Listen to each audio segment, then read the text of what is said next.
Hello po sa inyong lahat mga kamatsas! Habang nag-aabang tayo ng paparating na malakas ang Champions Chess Tour na nandun sila Magnus, Wesley So at iba pang mga pang grand finale, ay pasadahan muna natin itong mga best games ni Mikhail Tal, The Magician of Riga. Nasa episode 3 na po tayo at ito ay nangyari noong 1958. Ang kalaro niya ay si Livo Ney. Ayan. At ito ay may kinalaman sa naging laro nila Gukesh and Ding Liren.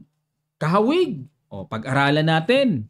Ang ginawa ni Tal, nag-E4, E6 dito si Livo. Yan, kamunti ko na sabihin, Ding Liren.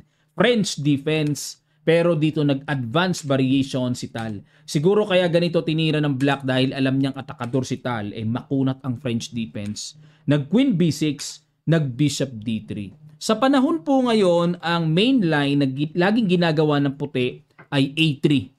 Yan ang main line. Pero sa panahon ni Tal, nagbi-Bishop D3 lang para makapag-castling kagad ng mabilis. Kinapture ang D4, capture at nag-Bishop D7 muna. Bakit po? Ayan, sa mga tagapanood nating iba na beginners pa lamang at hindi pa po nauunawaan yung ganitong pag kinapture yung trap na pawn, may bishop b5 check, syempre, queenless. Iyakan time. Okay? Kaya, bago capturing niya, nagbi-bishop d7 muna ang black. At dito po, hindi na talaga dinipensahan yan, kinaslingan lang dito ni Tal. Talagang sayo na yan. At siguro nag-isip dito si Livo, kinapture nga. Takes, nag-develop lang sayo na naman yung isang pawn ko, yun na yan. Parang ganon ang nasa isip dito ni Tal. Ang sa kanya developments sa kalaban, pawns. Kinapture talaga ni Livo. Pakain ka ng pakain sige, capturing ko yan. Nag-rook E1, atake sa Reyna, nag-queen D6 at dito po nagsimula ang seatbelt. Seatbelt!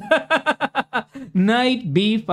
Ayan, sa isip ni Tal, kain ka ng kain ng pawn ayan, Knight B5 itong sayo. Napilitan pong umatras dito sa B8. Bakit? Pag kinapture kasi ang Knight, may Bishop takes B5 check na dito mauubligang gagalaw ang King. Pagpalagay po natin para mas klaro lang. King D8 umilag, ito po gagawin. Queen H5. Itetret ang pawn sa F7. Na talagang ipoprovoke na, G6 lang yan Queen F3 dyan naman dadaan para atakihin pa rin ang F7. Ngayon dito kung mag-F5, medyo delikado kasi may sundot po ng Bishop F4, tempo attack sa Queen, tapos pupunta yung Bishop sa E5, aatakihin ng Torre. So may mga ganong paparating. Kaya pagpalagay natin E-F6 dito, magbi-Bishop F4, aatake pa rin, pagpalagay ng harangan, at ito po ang nasa malalim na preparasyon siguro ni Tal. That time, Rook takes E5. Sacrifice. Di kakapturing yan. Bishop takes E5. Makikipagsabayan. Ano laman? Queen takes Bishop. Obligadong aangat. Pupunta ang King sa C7. Ayan, sa lakas ng puwersa, medyo naglalag ngayon ang aking computer. Rook C1 check. Magki-King B6 yan. Takbo na. Whoop! May Queen C5 check. At kapag nag-King A5 dito, takbo na, galaw na, and then may B4. Kitang-kita po ang paparating na matchas pawn. Ayan, medyo delay lang Yun, tumira din. Delay dahil sa lakas ng puwersa. Parang naalala ko si Taguro sa cartoon na Ghost Fighter. Masyado na akong malakas sa mundong ito. Ang kulit ni Taguro no? Taguro ba yun mga kamatyas? Baka nagkakamali ako balik tayo sa Knight B5 na napatira dito si Livo ng Queen to B8. At ito pa po ang isa pang madiin na tira na ginawa ni Tal, Queen to F3. The idea is to play Bishop F4 para atakihin ang Reyna na kapag umiwas yan may diretsong Knight C7 check, double, matatangay ang Torre sa A8. Yan ang malakas na paparating. Kaya agad-agad pinigilan dito nag-Bishop D6. Okay? At dito po ay bumawi-bawi naman dito si Tal, nag-Queen takes D5. Pero yung queen takes d5 po na yan, binigyan ni Stockfish ng bad move. Tingnan nyo po, may maliit na pulang question mark. Okay, para sa akin, malakas na nga yung dating yan eh. Pero, kung accurate po ang pag-uusapan, ito ang accurate. Knight takes, queen takes, sabay labas ang bishop, develop, at pagpalagay natin queen e7 atras, and then queen g3 para atakihin yung pawn sa g7. May paparating na bishop d6. Yan ang accurate na pasada na kitang-kita sa evaluation bar. Malinis. Ang laki ng lamang. Diba? Tingnan nyo po yung evaluation bar ng ating chess-based diagram. Okay? So, balik tayo. Pero ang pinili ni Tal yung mas agresibong queen takes d5. At dito medyo pumitas-pitas naman. Si Livo, bishop takes h2, checking h1, at nag-bishop c6. Binigyan po uli yan ng hindi ka nais-nais na question mark. Okay, dapat daw dito ay mas i-priority na lang na makapag-develop ang king side. So, knight e7 lang ang tamang tira. Okay? O, pero, balik tayo. Nag-bishop c6 at dito po mga kamatyas, ang lakas na naman ng tira. Queen g5, atake sa g7. Para sa akin, malakas na yan.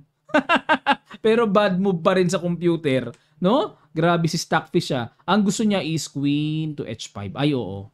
May threat dito sa bishop. At the same time, meron tayong natatanaw na paparating na rook takes e6 check na hindi pwedeng capturing yan kasi po ayun nakapin. Oo nga, ang lakas niyan. Ubus pala kagad yan, ano? Oo nga, pero pumreno pa ng isang square eh. Queen g5 at nag-knight f6. Ayan, sa isip dito ni Livo, sige nga, kung matapang ka, capturein mo ang g7 ko. Pero hindi niya nauto. Nag-f4 lang dito si Tal para pangtakip, madisconnect ang pagkakadepensa ng bishop sa h2 at masabing kulong. Ayan. Pero, bahagyang nilagyan ng bad move ba? Dapat daw po, accurate move dito is knight d4. Ayun. Atake muna dito sa bishop. Okay? And then pressure din sa e6. Yan. Siguro po napapatanong kayo, coach, ba't hindi capturein ang libreng pawn sa g7? Pakipaliwanag naman. Ano ba meron dyan? Mag-rook g8 kasi. Baliktad kagad. Balentong kagad mga kamatyas. Atakado ang reyna.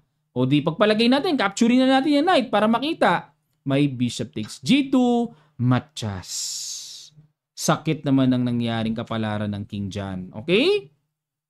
O, balik tayo, matyas eh. Kaya hindi pwede makipagsapalaran sa g7. Okay, balik tayo sa f4 na ginawa dito. And nag-h6. Queen takes g7. Ayan, nakipagsabayan na dito. Bakit kaya pinasok na ni Talyan? Pag rook g8, ano po kaya ang ipinaghanda dito ni Magician of Riga at pinasok niya yan? Pakiguess nyo ito, malapasel na hataw, pang seatbelt, sa ilang sandali lang tutuloy kagad natin. Start.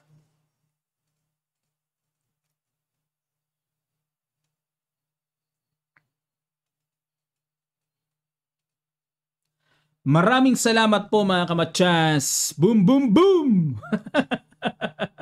May rook takes e6 pa lang na ipaghanda na dito si Tal. Kaya pala pinasok na yan eh.